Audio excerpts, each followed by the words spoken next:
আসসালামু আলাইকুম বন্ধুরা, জাতীয় বিশ্ববিদ্যালয়ের একটি গুরুত্বপূর্ণ আপডেট ভিডিওতে তোমাদের সবাইকে স্বাগত জানাচ্ছি।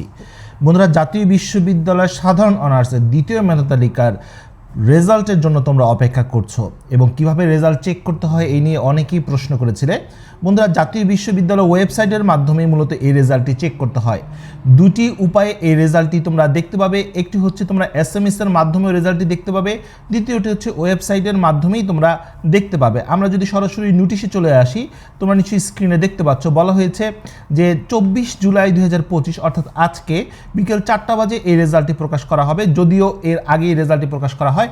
আর এখানে তোমরা SMS এর মাধ্যমে অর্থাৎ যে কোনো মোবাইল অপারেটরের সিম হলেই চলবে, এরপর মেসেজ অপশনে গিয়ে ছোট হাতের NU স্পেস দিবে, ATHN স্পেস দিবে এবং যে রোল নাম্বারটি তুমি পেয়েছিলে আবেদন করার সময়, অর্থাৎ জাতীয় বিশ্ববিদ্যালয়ে আবেদন করার সময় ফর্মে তোমার যে রোল নাম্বারটি ছিল সেই রোল নাম্বারটি লিখে পাঠিয়ে দিবে 16222 নম্বরে। ফিরতি SMS-এ তুমি তোমার রেজাল্টটি দেখতে পাবে, তবে ডিটেলস রেজাল্ট দেখতে পাবে না। এখানে শুধুমাত্র তুমি জানতে পারবে যে তুমি চান্স পেয়েছো কি পাওনি, অর্থাৎ একটি কলেজ পেয়েছো কি পাওনি, এই বিষয়টি তুমি জানতে পারবে।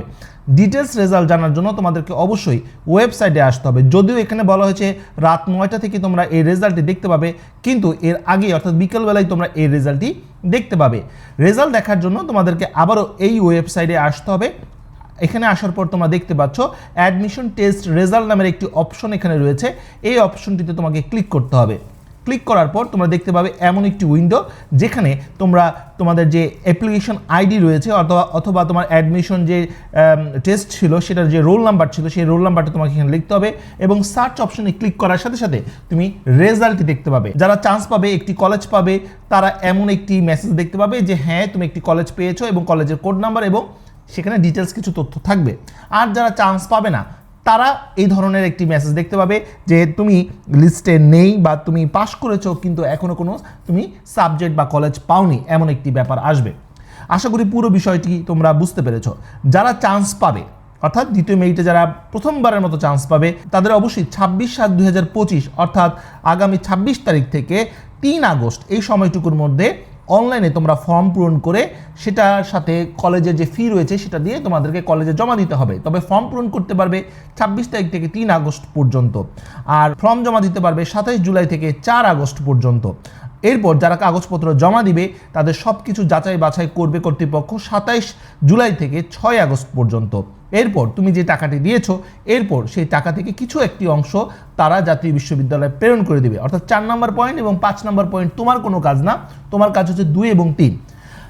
এখন যারা প্রথম মেধা তালিকায় চান্স পেয়েছিল এবং মাইগ্রেশন অন করেছে তাদের রেজাল্টও কিন্তু একই সাথে দেওয়া হবে, অর্থাৎ আজকেই দেওয়া হবে। এবং তারা যদি চান্স পায় অর্থাৎ সাবজেক্ট পরিবর্তন হয় তাহলে জাস্ট অনলাইন থেকে ফর্ম ডাউনলোড করে সেটা কলেজে গিয়ে জমা দিবে এবং নতুন যে সাবজেক্টে সে চান্স পেয়েছে সেখানে সে ক্লাস শুরু করে দিবে। যদি সাবজেক্ট পরিবর্তন না হয় আগে যে সাবজেক্টটি ছিল সেটাই বহাল থাকবে এবং সেখানে সে পড়াশোনা করবে। তবে তোমাদেরকে জানিয়ে রাখি সাবজেক্ট পরিবর্তন হলে আগের সাবজেক্টে কিন্তু ফেরত যাওয়া যাবে না এবং সাবজেক্ট পরিবর্তনের ক্ষেত্রে কোনো ফি বা অন্য কোনো কিছু ফর্মালিটিসও নেই, এই ব্যাপারটাও মাথায় রাখবে।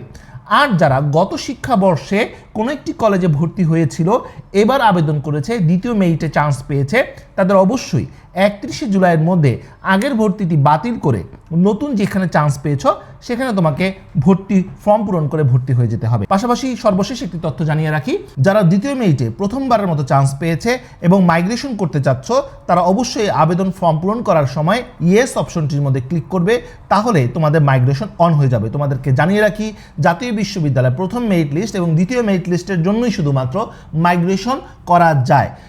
কোটার ক্ষেত্রে বা রিলিজ স্লিপের ক্ষেত্রে কোনো মাইগ্রেশন হয় না। অনেকেই প্রশ্ন করতে পারো ভাই দ্বিতীয় মেরিটে যদি আমার চান্স না হয় সেক্ষেত্রে করণীয় কি?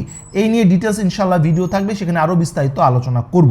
আপাতত শুধু এতটুকুই, অর্থাৎ রেজাল্ট কীভাবে চেক করতে হয় বিস্তারিত তোমাদেরকে জানিয়ে দিলাম। বন্ধুরা, যে পর্যন্ত সবাই ভালো থাকো, সুস্থ থাকো, দেখা হবে আগামী কোনো ভিডিওতে। সেই পর্যন্ত আল্লাহ হাফেজ।